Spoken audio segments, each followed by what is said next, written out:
नमस्ते दोस्तों, आध्यात्मिक कहानियाँ का हमारी जिंदगी में खास महत्व होता है। हिंदू धर्म में 36 करोड़ देवी देवताओं को पूजा जाता है।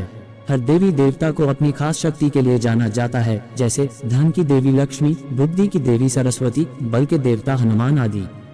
हर देवी देवता की इन शक्तियों के पीछे कई सारी आध्यात्मिक कहानियाँ होती है, जिनसे हम बहुत कुछ सीखकर हमारी जिंदगी को और बेहतर बना सकते हैं। हमारी YouTube channel ultimate life mindful भी यही चाहती है कि हमारे दर्शकों को भी इन आध्यात्मिक कहानियों से कुछ सीखें और अपनी जिंदगी को और खास बनाए। वीडियो को पूरा देखें। केदारनाथ को क्यों कहते हैं जागृत महादेव? 4 मिनट की ये वीडियो रोंगटे खड़े कर देगी। एक बार एक शिव भक्त अपने गांव से केदारनाथ धाम की यात्रा पर निकला। पहले के जमाने में यातायात सुविधाएं ना होने के कारण वह पैदल ही निकल पड़ा। रास्ते में उसे जो भी मिलता उससे केदारनाथ का मार्ग पूछ लेता और मन में भगवान शिव का ध्यान करता रहता।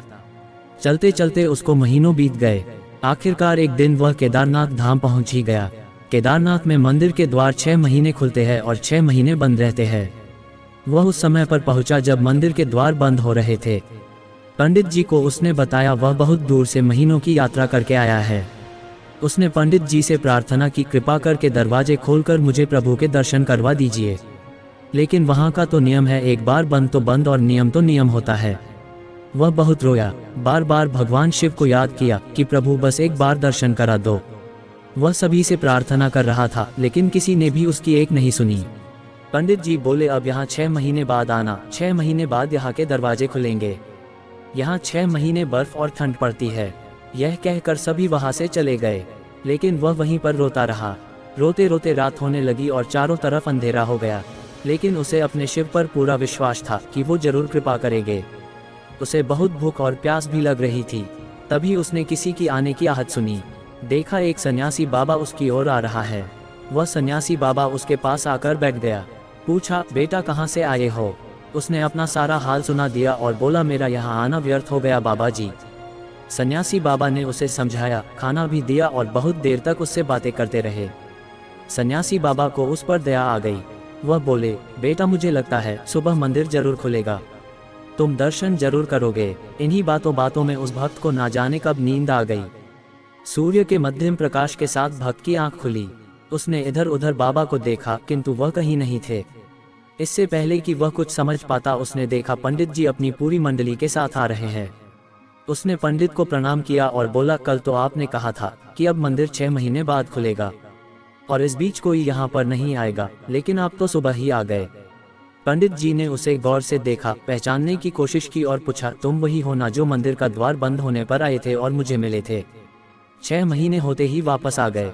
भक्त ने आश्चर्य से कहा, नहीं, मैं कहीं नहीं गया।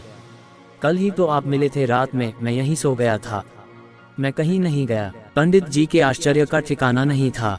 उन्होंने कहा, लेकिन मैं तो 6 महीने पहले मंदिर बंद करके गया था और आज 6 महीने बाद आया हूँ। तुम 6 महीने तक यहाँ पर जिंदा कैसे रह सकते हो? पंडित जी और सारी मंडली हैरान थी। इतनी सर्दी में एक अकेला व्यक्ति कैसे 6 महीने तक जिंदा रह सकता है? तब उस भक्त ने उनको सन्यासी बाबा के मिलने और उसके साथ की गई सारी बातें बता दी कि एक सन्यासी मंदिर के पट बंद होने के बाद यहाँ आया था। लंबा, बड़ी बड़ी जटाएं, एक हाथ में त्रिशूल और एक हाथ में डमरू लिए और मृगशाला पहने हुआ था।